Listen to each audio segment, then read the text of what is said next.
video games, entertainment, and pop culture right here on the Arena Productions Live.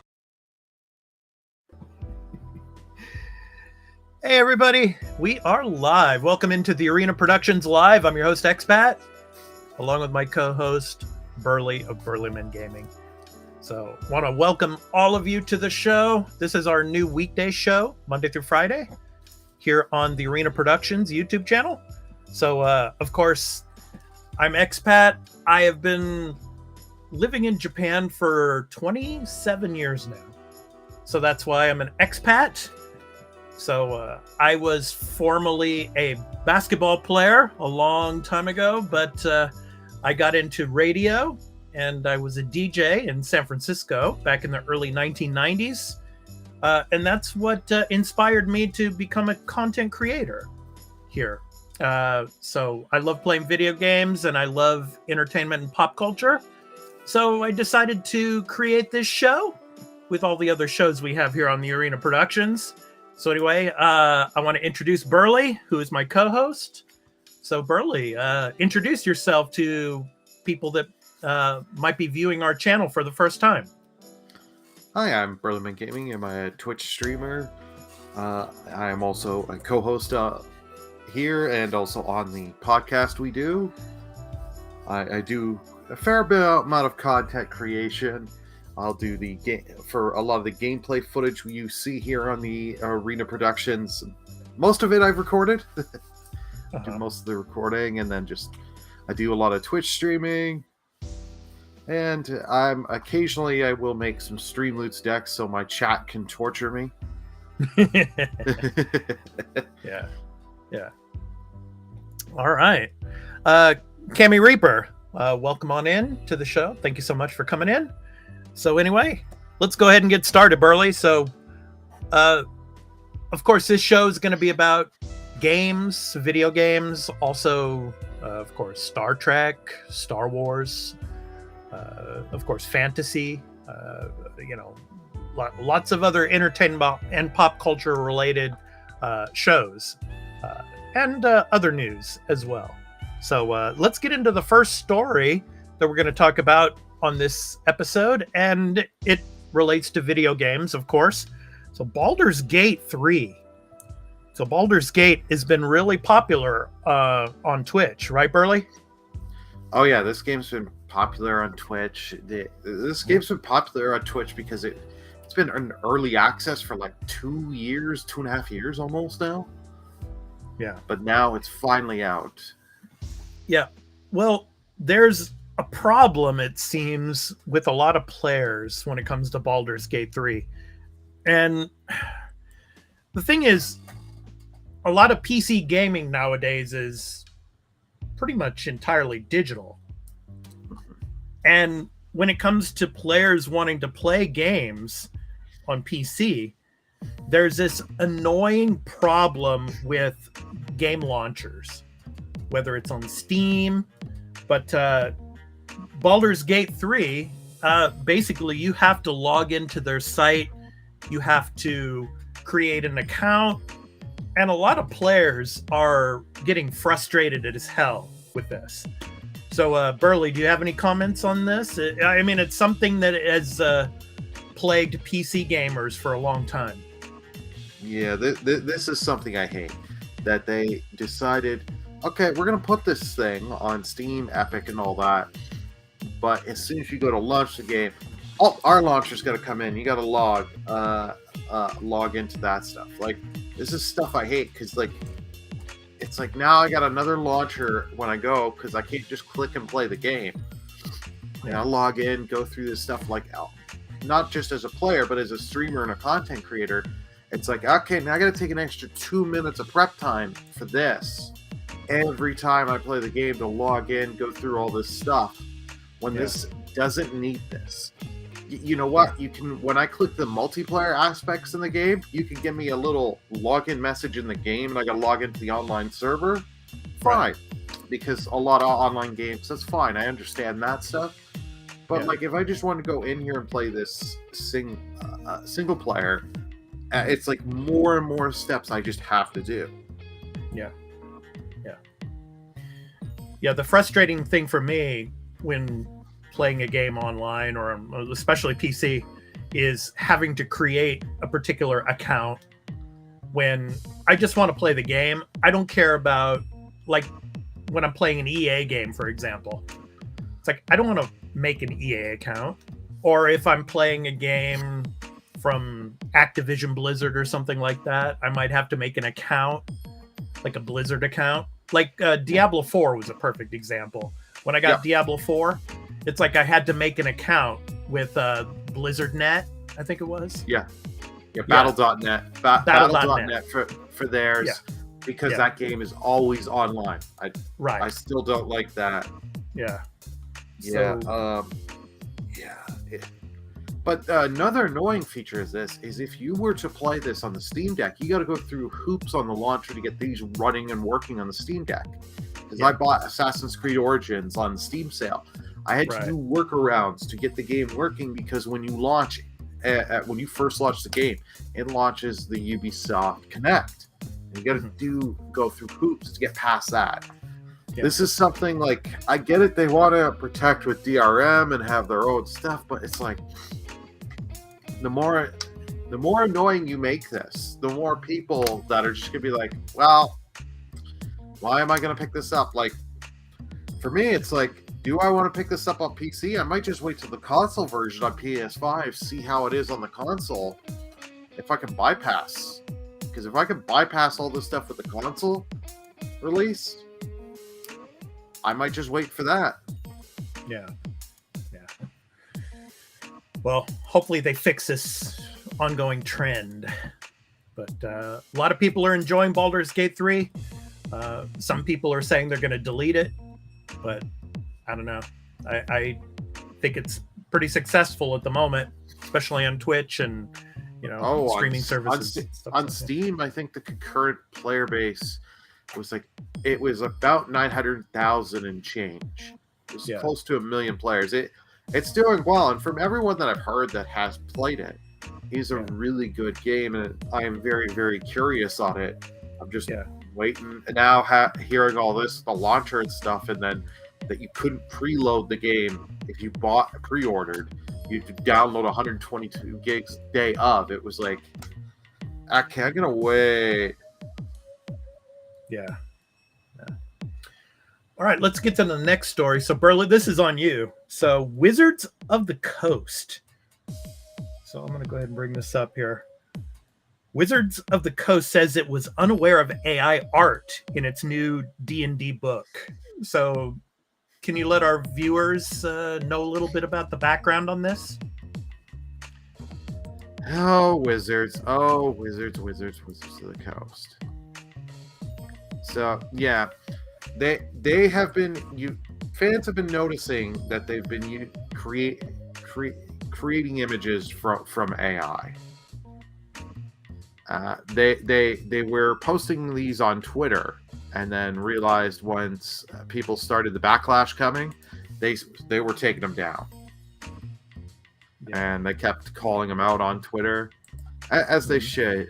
Wizards of the Coast, they haven't been doing things well over the last while. They've had a lot of little scandals.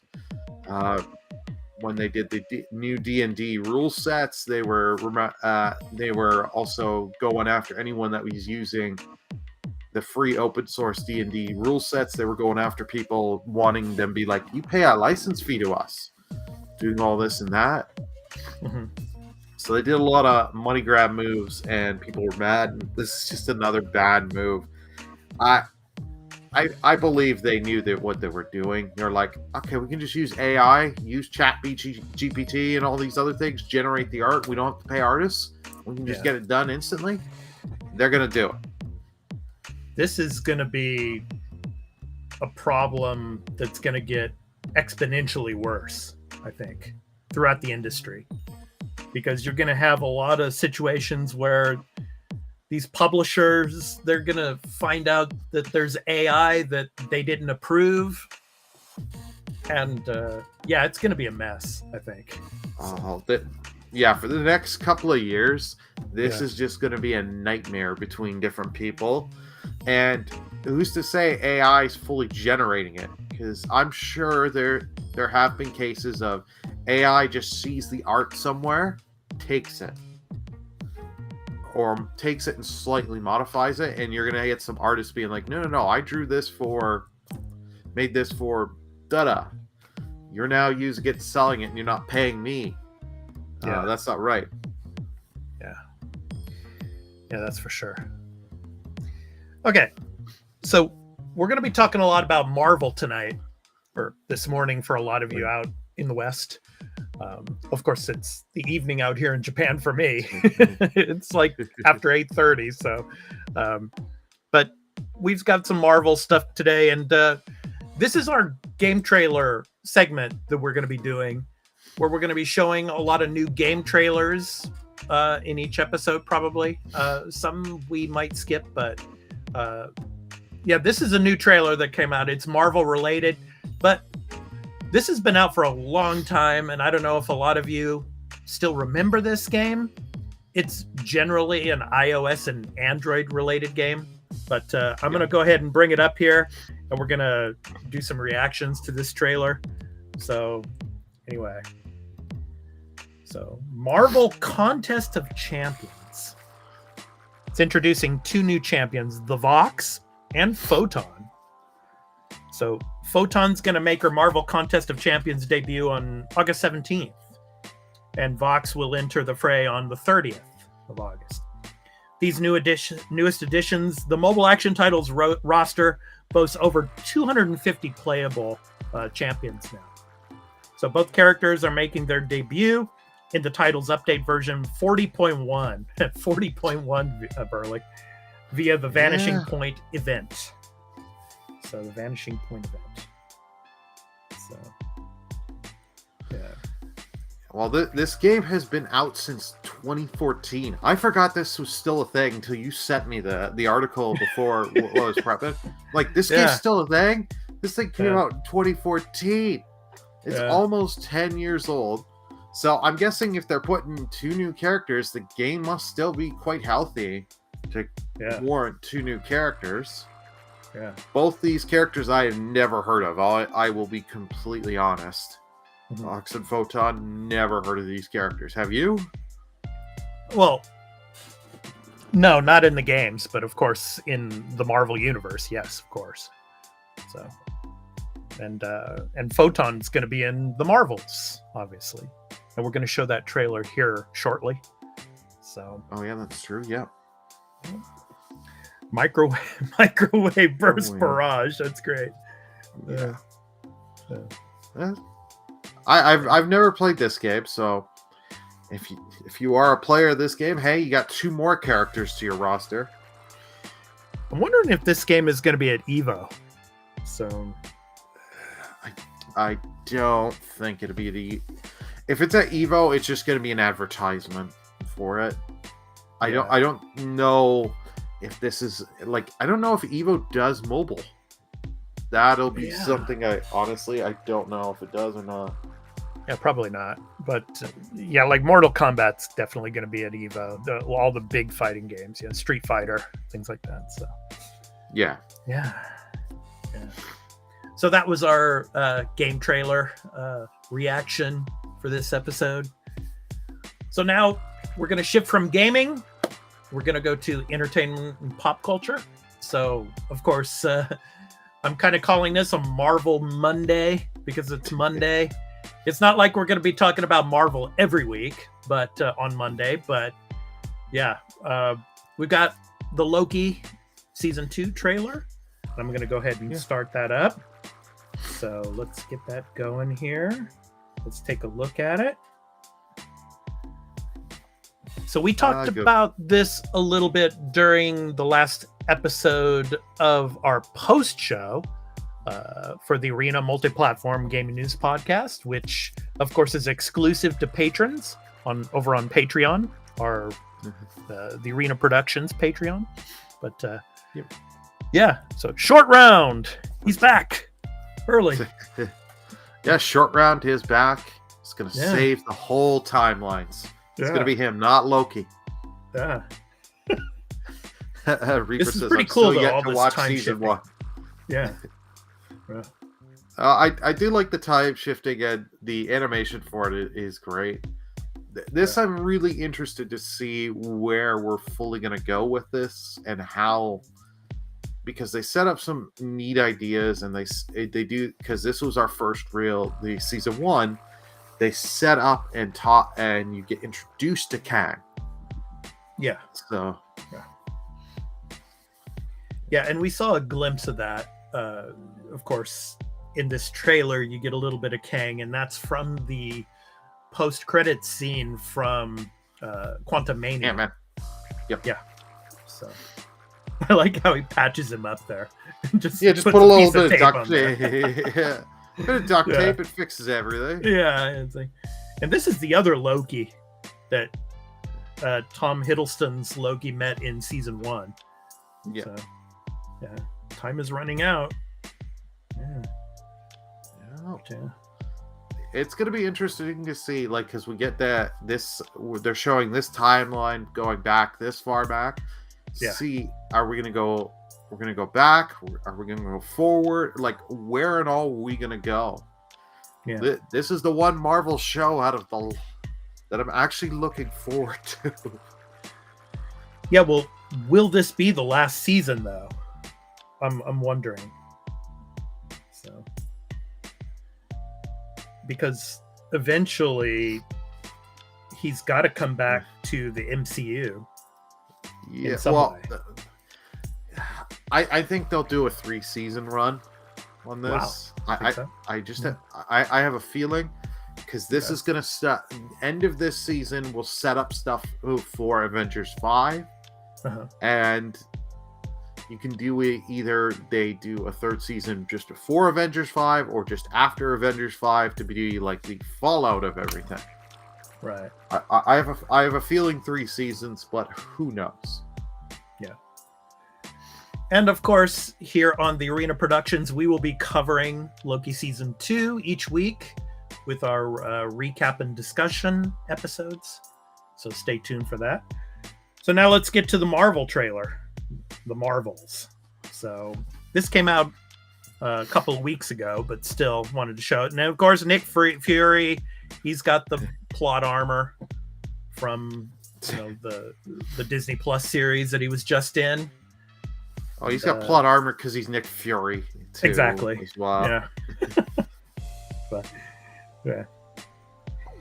Yeah, but you're going to have Captain Marvel, you're going to have Photon, so Monica Rambeau, and you're going to have, of course, Miss Marvel. So, yep. So, yeah. So, kind of taking off where Miss Marvel ended, basically. Where she gets, here we go, right there, where she gets thrown into Miss Marvel's house in New Jersey. Josie. Yeah. So, most importantly, it's bringing back Goose, the cat. Yeah, there you go. Goose the cat. Or the Flurkin. Flurkin. Yeah. Are you excited for this, Burley? I mean, are you excited for this film? I am. Yeah. I know you are. I'm kind of not. Why? I'm not gonna lie. Why not? I'm kind of burnt by Marvel right now. I'm burnt out with a lot of this stuff, and it's just like Miss Marvel. I thought was okay, but it's like this. It's just like from everything I've seen, there's nothing that like showing me of like, oh my god, I have to see this. Like now, yeah. So we have the Kree there. I was gonna see it, Kree, and all the Keatons there. Yeah. Now, when we saw that bronze Statue of Liberty, that reminded me of the last Spider-Man film when it was under construction. That new Statue of Liberty. So, yeah. I don't know if you remember what I'm talking about, but I think it's in No Way Home. It's toward the end when the 3 Spider-Men are, fighting the Green Goblin and all the other villains. And that Statue of Liberty is being constructed still. So I'm wondering if that is the same Statue of Liberty, that bronze Statue of Liberty that's now finally constructed, and they jump into that timeline or something. I don't know. Possibly. I love Reaper's comment. The Keatons alone will make it worth watching.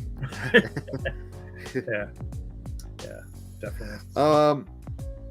Yeah. That it could be. We could be going there. You know what? I wonder if they'll mention the thing. Like I said, this is the thing with Marvel. They have like 10 different plot lines that are going on. Nothing's ever been addressed. Like the thing from Eternals, the Celestial coming out of the planet. Yeah. Is like, has that been addressed? No. We're gonna get that addressed in the Marvels. I doubt it, but I would love it if they would address it, because I'm getting tired of all this stuff just sitting there in limbo, because they're like, we got to keep shooting ideas. Okay, we'll roll a d20 here. We need more than a 15 to answer this question. We rolled 14. Oh, well. Yeah. Well, speaking of Marvel, Burley. Yeah. So I go back a long way, as you know. But this is a little bit before my time. Well, I was alive, I should say, but you weren't really knowing of this. Obviously, we're getting close to American football, the National Football League, the National Football League. The NFL season is coming soon. Of course, every team is in training camp right now. I'm really excited. Beginning of September, the regular season starts. And what's really cool about this, Chuck Howley, this guy you see at the bottom of this article here from Marvel, he is the only player in NFL history that was named Super Bowl MVP, but he was on the losing team. Really? Yes. Wow. In the early 1970s. And what's cool about this is this article talks about Stanley and Marvel bullpen teamed up with the NFL, featuring players such as the Dallas Cowboys' own and NFL Hall of Famer Chuck Howley. And what was going on was Stanley and Marvel were making some of the famous players of that time, like in the early 1970s, and having corresponding Marvel characters with them. And I'm going to scroll down and show you some of those. So anyway, yeah. So it's like Chuck Howley is Captain America, Green Goblin, Thor.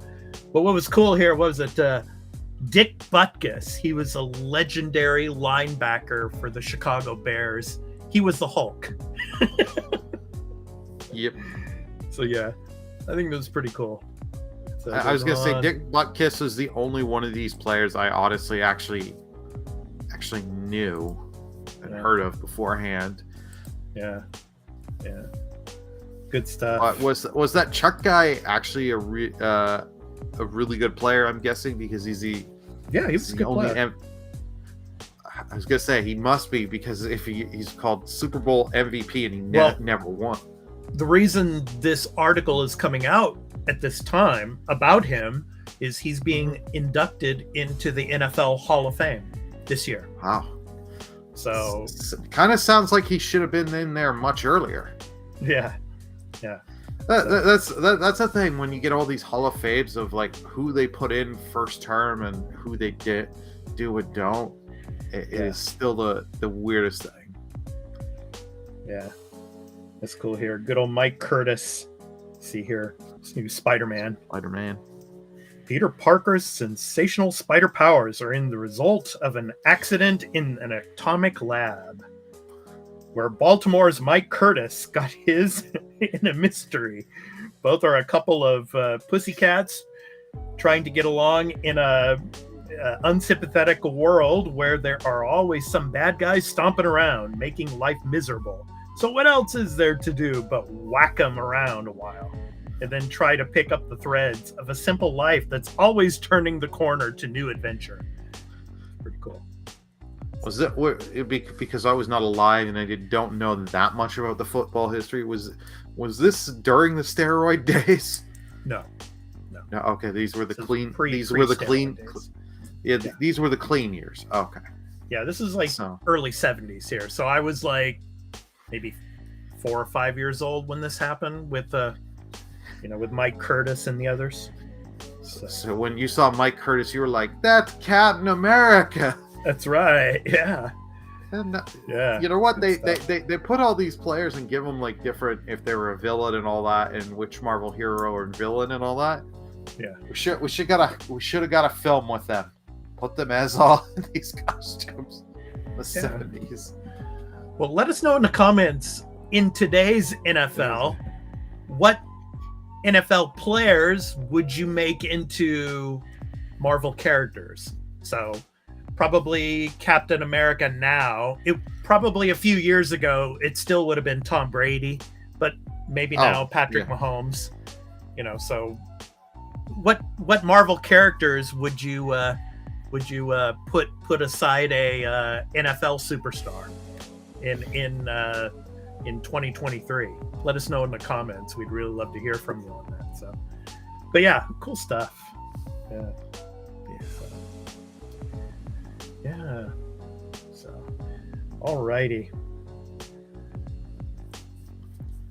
So, Burley, before we end the show, of course, I'm going to go over some programming notes about what we do.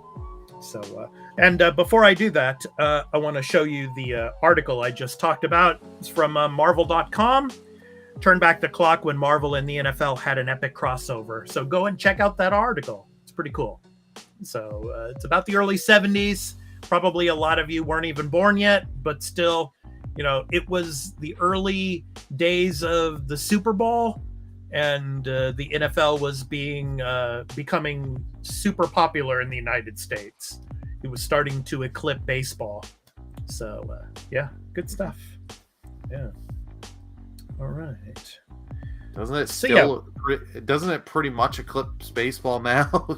Oh, it's tenfold over baseball now. Yeah, I mean, it's a seasonal sport, but I mean, American football ratings and advertising revenue that's made every year. The Super Bowl, it's insane itself. The amount of the ad revenue, and I still will, if I can, I will try and watch a Super Bowl. I will sit and watch, like if I'm out at a bar, a sports bar or something like that, and I'm out for dinner. If football's on one of the TVs, I will sit and watch and eat. Yeah. All right, so some programming notes. Of course, our gaming news podcast, The Arena, a multi-platform gaming news podcast. Of course, we did our episode 141 show pertaining to Gamescom and what we expect to see at Gamescom 2023. So that is up on the YouTube channel here, so you can go and check that out. And we also, of course, for our entertainment and pop culture related videos, I put up a Star Trek Strange New Worlds Season 2 Episode 10 titled Hegemony, sneak peek pics for the episode, which comes out this Thursday. So go and check that out. So we're really excited for that. So that's here on the Arena Productions YouTube channel. So please check that out. It's good stuff. And we also have a Patreon, the Arena Productions Patreon. So a lot of our shows that go up here on YouTube also go to our Patreon ad-free, and we also have exclusive content over there as well. So please go and check out our Patreon at patreon.com/thearenaproductions. So yeah, some good stuff. A lot of cool stuff over there. So, and of course, our new show here, the Arena Productions Live. It's weekdays, Monday through Friday from 4:30 a.m. Pacific Daylight Time, 7:30 a.m. Eastern Daylight Time, 12:30 p.m. British Summer Time, and 8:30 p.m. Japan Standard Time, where I am here on the Arena Productions YouTube channel right here. So, yeah. And if you like this, please be sure to hit that like and subscribe and notification bell for when we drop another episode of the Arena Productions Live. It will go also in video on demand to our playlist here on the Arena production. So if you can't watch it live, you can watch it later on video on demand. So those are our programming notes. So yeah, good stuff. All right, so go ahead and get that off there. All right, Burley. So any last words for tonight? Been a little quiet there since I was talking about the NFL. Well, I just didn't want to. I didn't want to talk over you, but remember that we do also have a channel membership here on the channel. So if you do want to, you can support that way. You also do get some emoticons that you can use for when we go live on here. So please do go check out the channel membership. Yep. And of course, we'll be doing a lot of fun stuff here on the channel as well. We might do some quizzes, things like that. And anytime we're talking about the news articles, things are talking about the trailers. And if you want to definitely have your chat read, of course, we have a super chat. And yeah, you can use super chat to make sure that we, of course, read your chat message. So please take advantage of that. And of course, we have super thanks as well. So those of you that want to contribute and help with our content creation, we'd really appreciate all of your support. So thank you so much. So, Burley, Yeah. You know what I've got here? Some good old spiritual opium. Yes.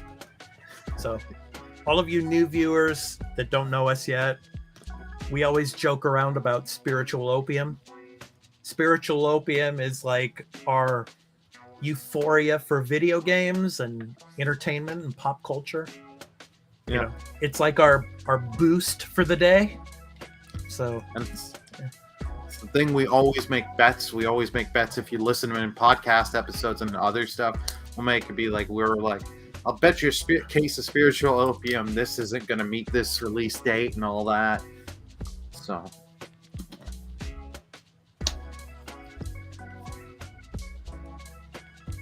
oh, how was your spiritual opium there? Oh, he's having a reaction to it.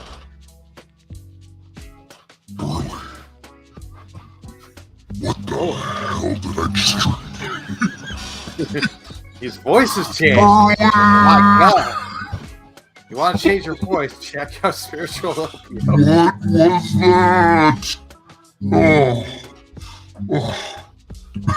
Okay, everybody.